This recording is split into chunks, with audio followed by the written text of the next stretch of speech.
Candlewalker, written by ShadowScribe.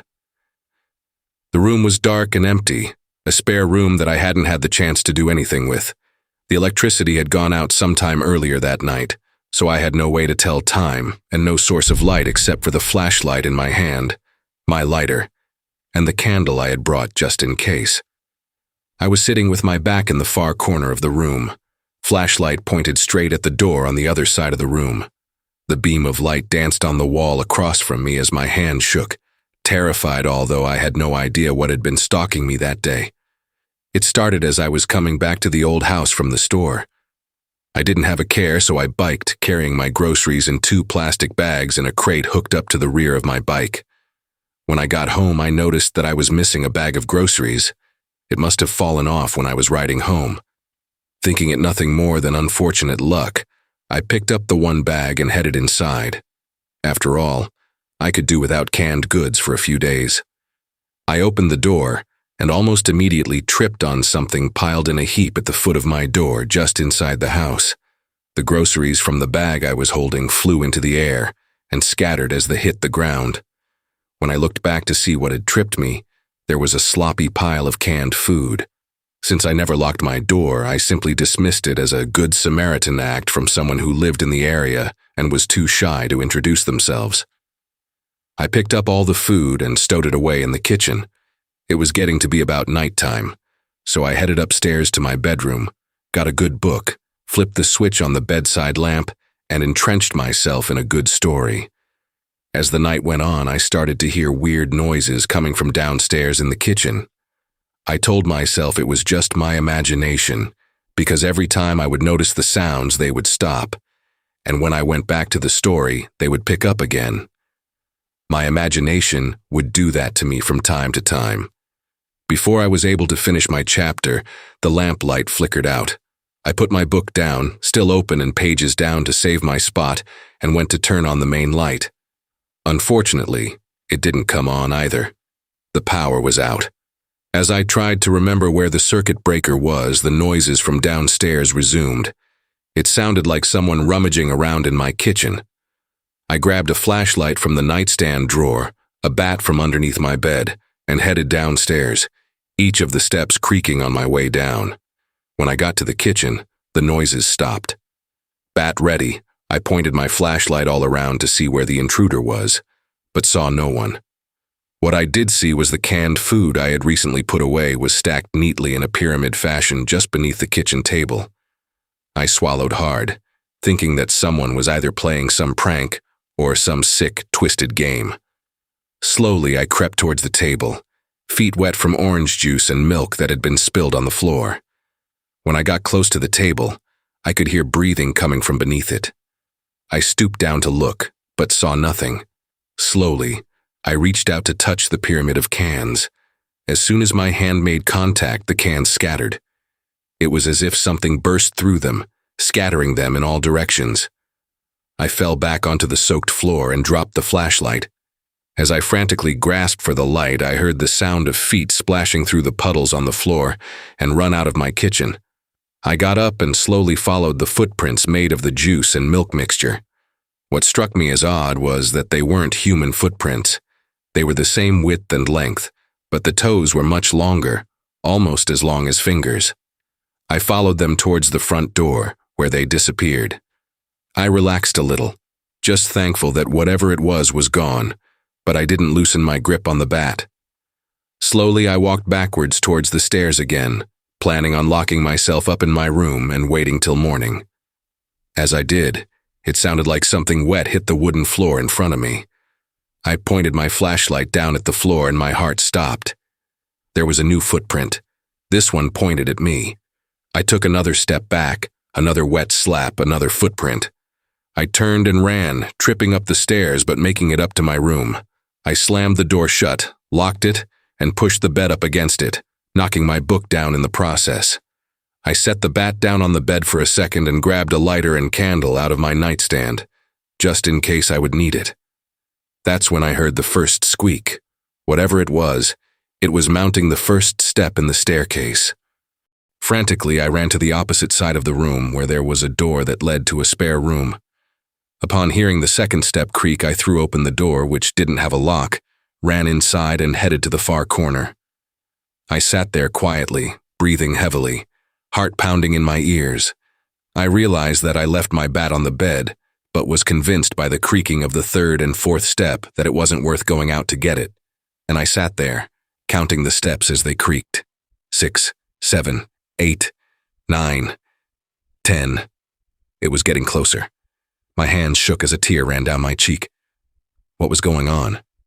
15, 16, 17. I tried to control my breathing. After all, I was trying not to be found. 19, 20, 21. My heart pounded louder, sweat flattened my hair to my head, and the shaking became worse. 22, 23, 24. My knuckles were white as I clenched the flashlight, whose beam was now dancing all over the wall and rarely landing on the door. 25. It had reached the second floor. Slowly, the footsteps got closer as it approached my room. I heard the lock turn, the door creak open, and the bed scrape across the floor. I heard the bat rattle against the wood as it fell off the bed, and still the footsteps continued. Pages turned as whatever it was picked up my book and looked through it, then came a thud as it dropped it. It began to rummage through my drawers and my sheets as if looking for something. Then, everything went still and quiet. The silence was only broken by my quiet sobs and heavy breathing and the pounding of my heart. It stayed like this for what seemed like a few minutes, and the footsteps continued, closing the distance between it and the spare room. The door slowly creaked open, lingering ajar momentarily. My heart was ready to leap out of my chest. My mouth was dry and sweat stuck my clothes to my skin. This was it, I thought. As I waited for something to come into the room, nothing happened. Again came the excruciating silence, this time lasting for what felt like hours and hours on end. Nothing happened, and I was starting to believe that whatever it was had lost interest and left. Still, I sat in my corner, flashlight trained on the door opposite of me, slowly returning to a calmer state of mind. After God knows how long, my flashlight flickered out, leaving me in complete darkness. Frantically, I reached for the lighter and flicked it on. My gaze shot towards the door, still nothing. I looked around the room. Nothing. Slowly, I got up and crossed the room to the door. I closed it and sat with my back against it just in case. Still, the silence reigned. Finally, I let out a sigh of relief. It was gone. I went to flip the light switch, but still the power was out, so I lit the candle instead, and that's when I became aware of something standing in the opposite corner of the room. My heart froze in my chest, and my lungs refused to work. It hadn't been there before, but it was now. In a frenzy to get up and run, I had knocked the candle over and it went out. I gripped the door handle, but it wouldn't budge. I was stuck, locked inside with God knows what. I searched the floor for the lighter and flicked it on. I looked around, but the being was gone. Again, I was alone. Breathing heavily, I found the candle, all the while keeping my gaze on the far corner where it had been just moments before. Once I brought the lighter to the wick and life was breathed into the candle, it reappeared in the far corner, exactly as it had before. The candle gave it away. The first thing I noticed were its feet, flat, long, and bony. Its body was built the same way, abnormally skinny like a Holocaust victim, just skin wrapped in bone. It was short too, like a child. It only came up to my waist, if that. Its knobbly arms were just long enough that its long, skinny fingers reached the ground as it stood straight up. It wore the remains of a tattered old gray cloak draped over its shoulders. Its face was something that is beyond words to describe. As best I can, it was bald, pale, and had no ears or nose that I could see.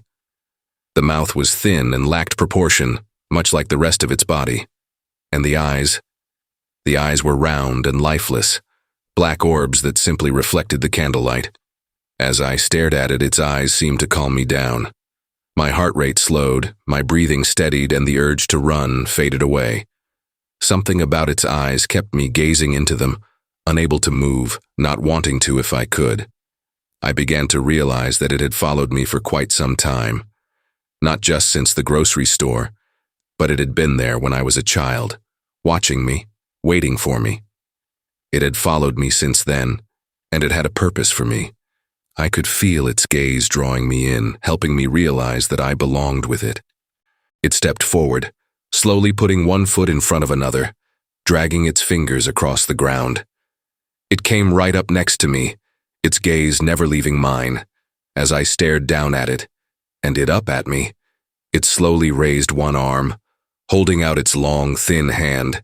Its fingers were about twice my size, and I knew that normally this would be something to be afraid of. But as I gazed into the light reflected off its eyes, I began to forget my name, my past, and myself. I took its hand, and it patted my hand with its other hand. It took the candle and led me out the door, down the stairs, and out into the yard. Together we walked down the street and up to the forest, the candle lighting our path. I stopped at the edge of the woods and looked back at the city. The creature tugged on my arm, insisting that I follow. I looked into its eyes and all of the worries were gone. Somehow I knew I had to hurry, because the others were waiting. I was not first one he had found, nor would I be the last. I was going to join the others. I kept on walking, following the path that it led me down, lit by a mixture of candle and moonlight. As we strode, the wind picked up and the candle was blown out. It dropped to the forest floor with a thud. I looked around frantically for my guide, but it had disappeared. Still, there was the grip on my hand, pulling me down the path lit by the moonlight.